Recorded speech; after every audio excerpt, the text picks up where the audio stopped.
Hey guys, Young Yin from Advanced Property Strategies here. Apologise for the wind noise in the background. Hopefully it's not too loud and you can hear my voice. I'm actually out at Deception Bay today. I'll probably do another video later this afternoon to give you an update on our latest 25 subdivision project that we settled just in October last year. We're super excited about. But where am I right now? Yes, I am in that same suburb, Deception Bay, and an unlikely suburb for me to develop in. If you asked me 2 years ago if I'd be in this suburb, I probably told you no or no way.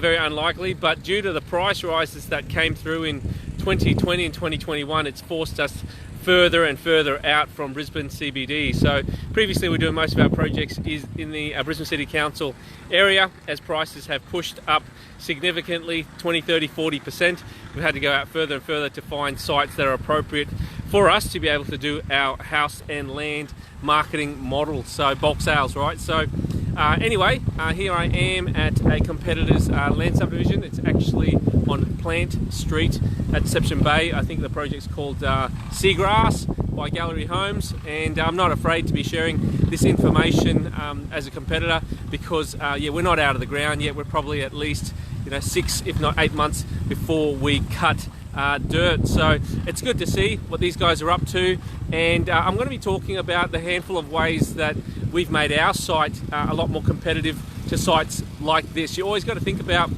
if you're doing a project, whether it's a land subdivision, whether it's a renovation, whether it's a build to sell, build to hold, build to rent, what is your competitive edge and what's your point of difference? But I'll point out a few of the things that are on this site so that you can see where it is and how it's placed and what I'm seeing and why I'm very, very happy with what we've done for our project. The fundamentals of any land subdivision of this scope, this is 41 lots, is quite standard.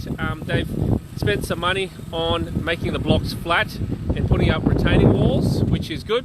It looks like, yeah, because they are a builder themselves, they're wanting to minimize the site costs and make everything flat.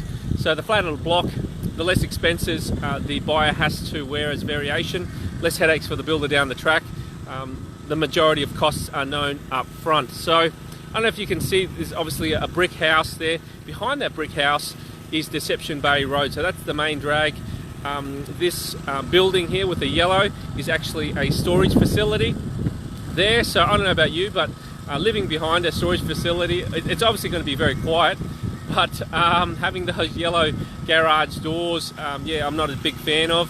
And obviously you've got this neighbour here with this big gargantuan house of brick, face brick there. Yeah, there's not much noise on Deception Bay Road from this location, which is pretty good, but yeah, essentially you are close to things like Aldi, McDonald's, petrol stations. There is a pub down the road here, but I don't think you're going to have much issues with that. There being proximity, but yeah, you are essentially close to industrial. I'm going to do a quick walk down here to show you what's down here, but this is weird. There's a house that's been retained. I reckon someone's just cut it off, or maybe the sellers cut it off with a green roof here. I'm not going to go too much further. There's people here having a chat and I don't want to stir it up too much, and behind that there is another shed.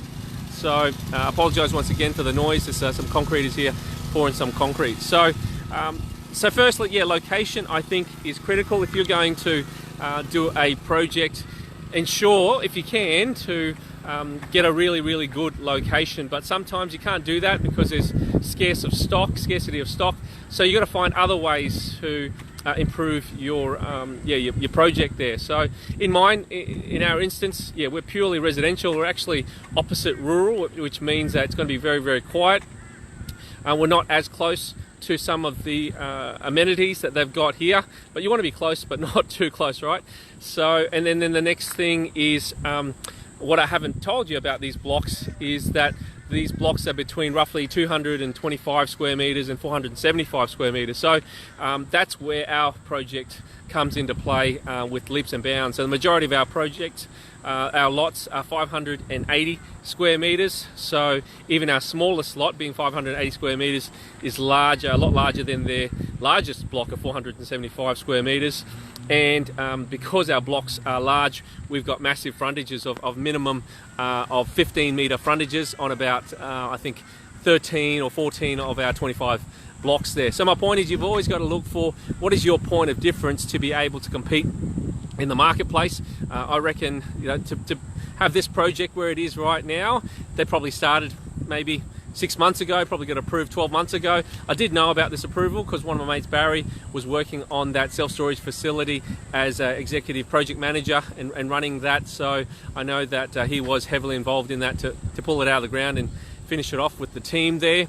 And I did know that this site was approved and sold probably 2 years ago, but I didn't think at the time that I'd be developing in Deception Bay, like I said. So anyway, we're here. It's now. Gallery Homes have done a fair few projects in the area. They've got one there behind McDonald's of a handful of lots there. I don't know the numbers, but yeah, I know that's done really, really well, and it's a good precedence for pre-sales in the area, comparable sales in the area, and this will serve us really, really well, because that's one of the things that we've been dealing with as a challenge. Is comparable sales in Deception Bay in itself. You may find in some other suburbs is because there's not a lot of land being sold, you may have trouble getting valuations, etc., etc. So because of a lack of comparable sales. So yeah, so in our instance, 1, our blocks are larger, and 2, we have bigger frontages, and 3, we're in a better quiet location. So anyway, it's starting to rain here. I'm going to log off. Hopefully you got some value out of the video today. Any questions, just post them in there. We'll catch up with you soon.